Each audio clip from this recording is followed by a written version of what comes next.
My dad said, listen, bullock cart से BMW तक हम ले आए, अब BMW से Boeing तक तुम लेके जा सकते हो तो लेके जाओ. Relationships is one place where I see is where we make the biggest mistakes. So should you get into a business relationship with people you know personally? I've always lost out if I did business with a friend. So from actually being a farmer in Assam to now, how many countries do you export your perfumes? 300 stores at the moment, and we export to 50 countries.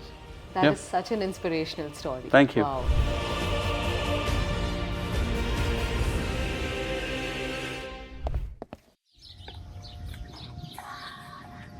What a gorgeous mansion this is. From being a farmer in the northeast of India to an established perfumer in the UAE. From a mere 500 rupees or 25 dirhams to now owning a business worth a multi-million dollars. The story of Haji Ajmal Ali is nothing short of a remarkable success story. So let's go and meet the King of Oudh and CEO of Ajmal Perfumes, Mr. Abdulla, at his gorgeous mansion in Dubai.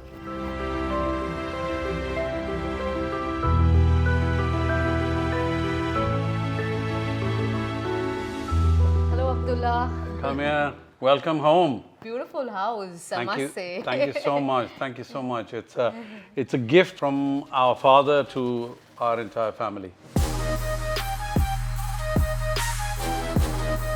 The seeds of Ajmal Perfumes were sown by Abdullah's grandfather in the year 1951 as a farmer turned businessman selling Assam's oud to the bigger cities. In the last 73 years, the brand has now expanded with a rich portfolio of over 300 perfumes and more than 300 exclusive stores. Brand Ajmal Perfumes is now spreading its smell in over 50 countries and in over 30 duty-free locations and international airlines. While Abdullah entered the business only a few years ago, his obsession for perfumes started when he could barely speak. I once sucked on a piece of oud and I could barely walk, and I broke into a big rash because of that. Plus, being the eldest of the third generation, it was always expected that you would come and join and sort of hopefully hold the mantle someday. I did my MBA, I came back. My first training was with my chacha, God bless his soul, he passed away. He was my mentor and he was the nose of the company. So literally it was frustrating. Every morning you have to sit there, smell the same ingredient for a week. Write your impressions about it every day. And then evening you have to sit in the shop so that you can interact with customers, find out and understand the real business and the communication that you have. What I learned from my elders, padhai bahut achhi cheez hai, whatever you've learned is important, but you learn life and business only when you get screwed, okay? So that's when you will learn business. And thokar kha ke hi aadmi seekhta hai. Honestly, that is the thing. Not everybody, even the biggest business people, and I'm sure you've met quite a lot of them, I've seen some of the videos, they all say, right, because they failed and they failed and they failed, but it's the ability to stand up again is what makes them successful and others not. Haji Ajmal Ali was a rice farmer in Ali Nagar, a small village located in Hojai in Assam. He discovered a unique wood in his neighborhood that could be transformed into a traditional perfume.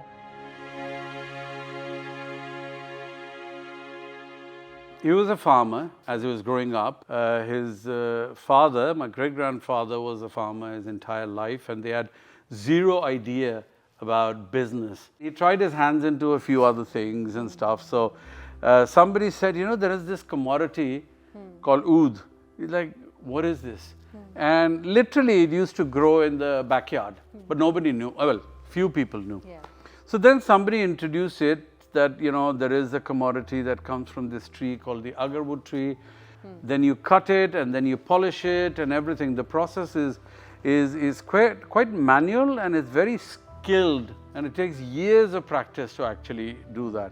So initially he went to the jungle with the workers, used to get it and then trade it to the person who would then go to Bombay, where Arabs used to come at that time to trade. So Arabs have been trading with India for centuries, right? Predominantly at that time it was spices, textiles and perfumes. Okay. So that's how the initial stage started. Then typically being an entrepreneurial mindset, he said, yaar ye beach ke aadmi ko, I need to understand the customer. So he started coming to Bombay. Then he started to meet with these customers who themselves were traders as well. Right. So then at one point in the 60s, he moved the entire family. Right. Then he said, you know what, let me go to the final customer. Right. And then he started traveling to the Gulf. In fact, the first time he landed in UAE was not even in Dubai, because Dubai didn't have an airport. Right. Can you imagine that? It was in Sharjah. Sharjah was the airport he landed in. So from actually being a farmer in Assam to now, how many countries do you export your perfumes to, and how many stores do you have worldwide? So we have over 300 stores at the moment, and we export to 50 countries. And the plan is to keep growing. That is such an inspirational story. Thank you. Wow. Coming from a family of farmers, it wasn't easy for Haji Ajmal Ali to find his foot in the world of business. He escaped uninformed from home, and as luck would have it, his savings were stolen too. So his father was completely anti-business. He said, to do business, you have to cheat people. Okay. So he was completely anti-business. At that time, train used to go through the town, village, maybe once in a week or something. My great-granddad found out that his name was Ajmal. Great-granddad locked the doors of the house, right? Next day he's not going to be able to go get the train. So my grandmother actually helped him escape. She opened one of the back windows or whatever. Those were not fancy houses, they were mud houses. What I don't think is, understand why my great-grandfather didn't think about that somebody can open it. But then you remember, those times women would not take that kind of chance and stuff like that and go against the family. But she was very supportive. Women in our family have been a very, very strong not just inspiration, but partners, and a huge support to us. Right. So that was the first one. But I think my great-grandfather must have abused him enough, because by the time he landed in Churchgate, God knows how many days later, he had 500 rupees, and typical like the Indian film, somebody stole it. So he had absolutely zilch. So, but fortunately, he somehow got from Churchgate to Muhammad Ali Road, because that was the epicenter of the perfumery business, the Arabic perfumery business. And there was a person from Assam who used to help out people who would come for business. So he had a home and they would stay there, etc. He loaned him some money, and that's how he started. There was no looking back for Mr. Ajmal Ali, as his talented kids, including Abdullah's father, took the business forward. Abdullah, with his Western exposure, brought a fusion of traditional and modern scents coming together. He not only carried the legacy of Ajmal Perfumes as a brand, but also drove the same vision with a lot of passion.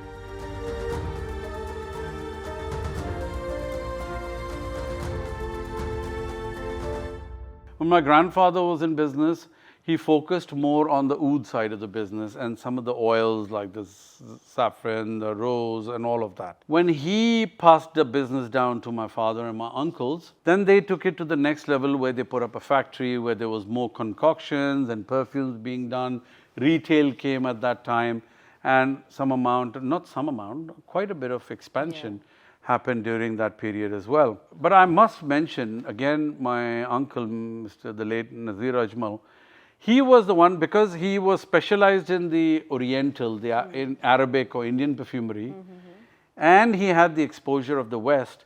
He was the first person in the region who actually did a fusion of the two. So when I joined the business, he trained me and he said, listen, your, not expertise, but your exposure is far more Western, because I studied in UK and I spent a lot of time there. So he said, you should focus more on the Occidental, the Western style of perfumery, which was a very small proportion of our business. Today, I would say that because of that encouragement and the learning that I had, today 50% of our business is from that side of the business, right?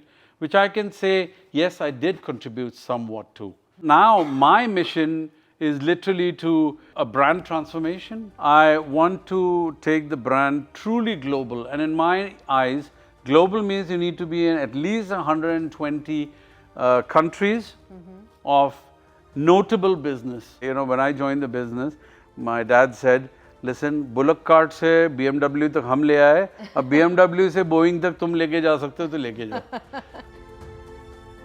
While agarwood is grown in various parts of the world, Abdulla confirms that there is something special about the oud found in Assam.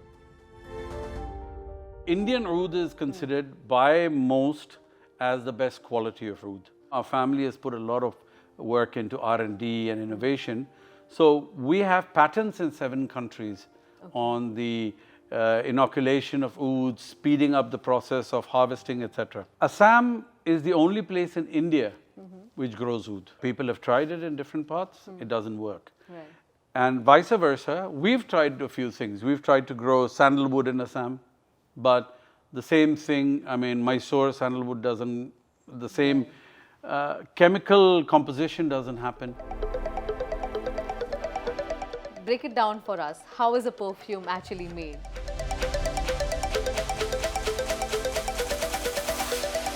The best way to sort of analogize what we do is just take it as a dish of food, right? Okay, So let's say the chef is the creator, is the perfumer, Okay. and you as a customer are enjoying the dish that is being prepared by whoever it is. Now, there are tons of ingredients that go into it, exactly like a dish. So let's say, I don't know, a biryani, okay? God knows how many types of biryanis out there. Right. So eventually what you get, and you said it rightly, when you put a perfume, you don't think what's gone behind the scenes, what's gone into it, etc. It's exactly the same way when you eat, even at home. Your mother or your grandmother or father or whoever has made it, they put a lot of effort, but most importantly, everything has been done creatively and measured. Only then it makes a whole. It's like you look at a painting or you look at an art piece, some people appreciate it, others look at it and say, what the hell is this? We create fragrances for royalties, we've done for celebrities, both Bollywood and Hollywood, Hollywood more. We are very proud of our roots, we're very proud of where we come from, nationality, about our ancestry. You've mentioned your family so many times. Yeah. All of you all working together. I'm sure it's not easy, but it's also a part of Indian culture of just being together. Honestly, again, I would give a lot of credit to my grandma for this. She was not an educated woman, but she would say some very, very wise things and certain actions that she did, full of wisdom. I really have huge respect for my late mom and my aunts and every one of them. They've managed to keep that strength together very, very well. Right. But it started with the concept कि भाई अपना अपना kitchen, वो एक तरीका होता है बोलने का. Basically, you have your own home. Right. तो किचन बोलने का मतलब ये होता है कि तुम्हारा अपना घर होगा, Right. ठीक है, तो साथ पे काम करेंगे, खाना खाएंगे every now and then, तो प्यार रहेगा. So that's when I decided, you know, I'll come back and we'll live together. And when Dad said, you know what, now we need to build a new house. So he briefed the architect. He said, I want one villa so that we can see it from outside is actually one. But inside, it should be able to actually become 3 individual villas. So God forbid tomorrow you're pissed at each other. So you can, and it's actually like that, but you can't see it. So there are doors, hidden doors everywhere. Wow. We can close it and it becomes independent. Each area has its own majlis like this, has a pantry, maid's room, the stairs going to the parking, access to the kitchen downstairs, upstairs, each individual bedrooms, the whole works. And again, Dad, after Mom's passing, has always done something which is very unique. He never did, you know, oh, I'm going to have a meeting with my kids, you know, tell them something, keep the girls out. No, he would bring all of them together and they needed to know this is where we stand. Right. These are the decisions. This is what I have. Idhar idhar ye hai. Okay? So he never kept the women or the bahus of the family out of discussions, and especially out of important decisions. Right. He made sure that they also have a say. Right. And again, it comes from my grandmother. She did the same thing. So how many people live in this house now? 9 people who live in this house. Okay. Working with family is great, but it always comes with its own set of challenges. And for that, Ajmal Perfumes has something called as the Family Governance Mandate. When Dada used to give my grandmother, let's say 500 rupees, she'd always keep 50 rupees separately. Then when it went up to 5,000 rupees, it became 500 rupees. She never intentionally realized that it was always 10%. Yeah. So when my dad and uncles asked, she said कि 450 रुपये जो है ना ये मेरे बच्चों के लिए है, 50 रुपया उन बच्चों के लिए जो मेरे पास नहीं है लेकिन जिनके पास कोई और नहीं है. So we now made a mandate that 10%, and it is a legal mandate in our, what we have is also a family governance mandate. So it has a lot of rules, who can join, who can leave. Family governance. Family governance mandate that goes on for a few generations. Right. People can't just do whatever they feel like it. आएंगे जाएंगे, किसी का divorce हो गया, you know, वो sue कर रहे हैं. So we have a lot of rules that basically insulates the business security. Of course there are going to be problems in families. Yeah. But that should not affect the business. From that, we have the mandate where after our zakat and everything, taxes, 10% of the profits, absolute net, first goes to charity, and then the dividends and everything is announced. Let's move on. It is called Confessions of a CEO. Oh my God. Okay, so I'm going to ask you some questions, which I'm sure every entrepreneur, every CEO goes through, and you've got to be quick with your answer. Best part about being your own boss? There is no best part of being your own boss, because there is far too much responsibility, and as somebody at the top said, it is very lonely at the top. Okay, so worst part about being your own boss? There is a huge amount of responsibilities, and therefore there is a lot of sleepless nights. No leaves? But then I'm used to that. Frankly Yeah. speaking, I haven't, this year I'm going for a 1-month holiday. I haven't had a month holiday in last 20 years. No more than 2 weeks at a time. Okay, I would take 2 weeks or something. Right. Okay. But yeah. Have you ever regretted rejecting a business offer? Oh, of course, because I mean, again, I can't name it, Yeah. but there was an opportunity good few years ago. But then having said that, I was not at the helm at that time. But we were offered to get into partnership with a group which has excelled today. They've gone huge today. I know we're all taught that jealousy is not a good thing, Yeah. but competitive jealousy, I think, is a good thing. Yeah, that was going to be my next question. Ever felt jealous of somebody else's success? Of course you do, and then you have to tell yourself, and that's where the upbringing comes in. Alhamdulillah, good for them. Okay, good for them. They're doing better. You should learn from that.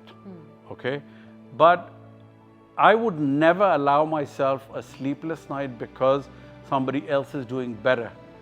If they got a better deal than us, yes, that I would kick myself for it. Yeah. And the person who actually lost it. Ever regretted taking a business decision, but it was too late to correct?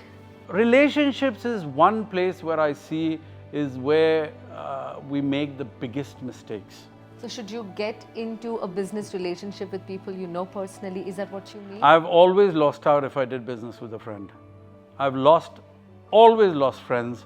Even if it's a small personal investment, I have always, 100%, I've lost my friend. Whether the business lost eventually, you sold it, you got money, all that is a different story. But I have always lost the friend. So I now have a rule, 2 rules. 1, never do business with friends. Number 2, never lend money to friends. Ever tolerated an employee's tantrum just to keep the work going? Oh, sure, of course. Yeah. Yeah, okay. Ever fired an underperforming employee? Multiple times. I used to have a business coach. He taught me this. There is a term called compassionate cruelty. And the best example for that is a surgeon. Because he's being cruel to you as he's putting a scalpel, but it is compassion because he has to save your life. So for me, my business is so many people's life. And entrepreneurs are the epitome of this. Extremely impatient. Okay, and I'm sure you've met almost all the people, first generation, huh? Yeah. Not us.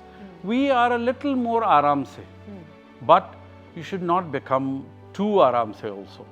You should be a little impatient, and it's important.